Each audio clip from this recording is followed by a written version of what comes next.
அதிக காடுப்படியில் அக்கா அன்றைக்கி பன்னீர் 65 பண்ண போகிறேன். அக்கா ஸ்டைலில் எப்படி பண்ணும் பாருங்கள். இது வந்து 200 கிராம் பன்னீர் மில்க் மிஸ்ட்டு தான் வாங்கி அக்கா பீஸாக கட் பண்ணி வச்சுருக்கிறேன். இதுக்கு வந்து சிக்கன் 65 மசாலா 2 ஸ்பூன் ஃபுல்லாக போடுறோம். அப்புறம் கடலை மாவு 2 ஸ்பூன் ஃபுல்லாக.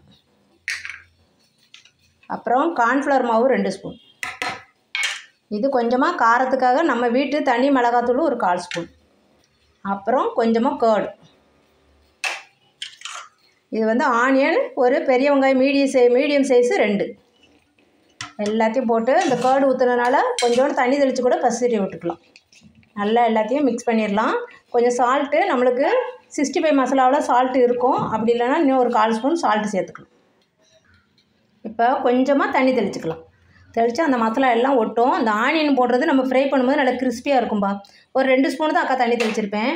இப்போ கொஞ்சமாக நம்ம சால்ட்டு அந்த 65 மசாலாவில் உள்ள சால்ட்டு தான், வேறு சால்ட்டு போடல. இதில் ஒரு 4-5 சிட்டிகை சால்ட்டு, அவ்வளோதான். இதை போட்டு நல்லா பெசரி விட்டுறலாம். நல்லா மசாலா பிடிக்கிற அளவுக்கு பிரட்டி எடுத்து வச்சிடணும். பன்னீர் கொஞ்சம் பெரிய பீஸாகவே போட்டுக்கோங்க, அப்போ தான் உடையாமல் இருக்கும்.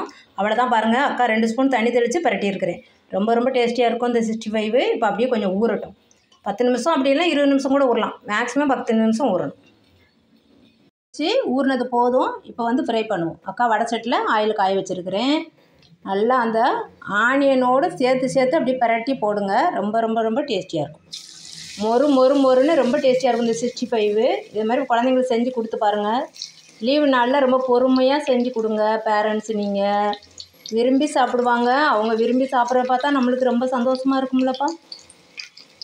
எனக்கெல்லாம் அப்படி தான். குழந்தைங்க சாப்பிடும்போது எந்த அம்மா தான் சந்தோஷப்பட மாட்டோம் இல்லையா? குழந்தைங்க சாப்பிடும்போது நம்ம அம்மி சூப்பராக இருக்குன்னு சாப்பிட்டாங்க, நம்மளுக்கு ரொம்ப சந்தோஷமாக இருக்கும். அதேமாதிரி ஹஸ்பண்டு சாப்பிடும்போது ரொம்ப சந்தோஷமாக இருக்கும். அவ்வளோதான். அப்படியே ஆனியன் சேர்த்த மேனிக்கு அந்த மசாலாவில் ஆனியனை சேர்த்து அப்படி பிடிச்சி அப்படி பிரட்டி போடுங்க.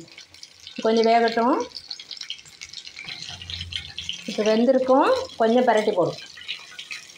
பார்த்தீங்களா அப்படியே எப்படி இருக்குது பாருங்கள். அந்த கார்ன்ஃப்ளவர் மாவு அந்த கடலை மாவு எல்லாம் நம்மளுக்கு நல்லா மசாலா பிடிச்சி சூப்பராக இருக்கும்பா. அது கர்ட் ரைஸு, தக்காளி பிரியாணிக்கு வெஜ்ஜு பிரியாணிக்கு ரொம்ப சூப்பராக இருக்கும்.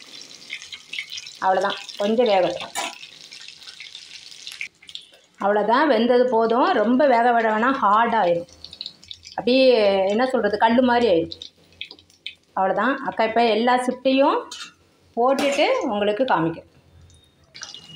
அவ்வளோதான். இது 3வது ஷிஃப்ட்டு வந்துட்டுருக்குது. சின்ன வடை சட்டினோன்னா அப்போ கொஞ்சமாக ஆயில் ஊற்றி பண்ணிகிட்ருக்கிறேன். இது வேகட்டும். ரொம்ப டைம் ஆயிடுச்சு மத்தியானம் லஞ்சுக்கு. இப்போ சாப்பாடு கொடுத்துடணும் குழந்தைங்களுக்கு.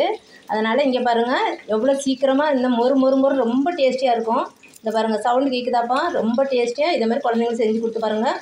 அக்கா போட்ட அந்த அளவு போடுங்க. அந்த இது கடலை மாவு, கார்ன்ஃப்ளவர் மாவு, கடலை மாவு, நம்மளுக்கு வந்து அந்த 65 மசாலா, அப்புறம் நம்ம தனி மிளகாத்தூள் எடுத்துருக்கேன். இதே மாதிரி செஞ்சு பாருங்கள். பார்த்துட்டு கமெண்ட்டில் எப்படி இருக்குது சொல்லுங்கள். ரதியா காடுப்படிக்கு சப்ஸ்கிரைப் பண்ணுங்கள், லைக் பண்ணுங்கள், ஷேர் பண்ணுங்கள். மொறு டேஸ்டியான பன்னீர் 65 அக்கா அது மெத்தடில் இப்படி செஞ்சு பார்த்துட்டு, அக்கா ஸ்டைலில் செஞ்சு பார்த்துட்டு அக்கா கமெண்ட்டில் சொல்லுங்கள் எப்படின்னு சொல்லி. ரதியா காடுப்படிக்கு சப்ஸ்கிரைப் பண்ணுங்க. தேங்க்யூ. இது இன்னும் ஒரு ஷிஃப்ட் எடுக்க லேட் ஆயிரும். இன்னும் ஒரு ஷிஃப்ட்டுக்கு இருக்குது. அதனால் ரொம்ப டைம் ஆயிடுச்சு லஞ்சுக்கு. அக்கா அவ்வளோதான், முடிச்சிடுறேன். நீங்கள் செஞ்சு பார்த்துட்டு அக்கா கமெண்ட்டில் எப்படி இருக்குன்னு சொல்லுங்கள். ரொம்ப டேஸ்டியாக இருக்கும். அந்த ஆனியன் ஒட்டிக்கிட்டு ஃப்ரை ஆகுதுல, மொறுன்னு இருக்கும். அந்த கடலை மாவு ஸ்மெல்லு. வெறும் கார்ன்ஃப்ளவர் மாவு சில பேர் போடுவாங்க, அது ரொம்ப டேஸ்ட் கொடுக்காது நம்மளுக்கு. கடலை மாவும் சேர்த்துக்கோங்க. சேர்த்து நம்ம தனி மிளகாத்தூளும் கொஞ்சம் போடுங்க. அப்போ ரொம்ப டேஸ்டியாக இருக்கும். இதே மாதிரி செஞ்சு பாருங்கப்பா. கண்டிப்பாக செஞ்சு பாருங்கள். பார்த்துட்டு அக்கா கமெண்ட்டில் சொல்லுங்கள். உங்கள் கருத்துக்களையும் கமெண்ட்டில் தெரிவிங்க அக்காவுக்கு. தேங்க்யூ.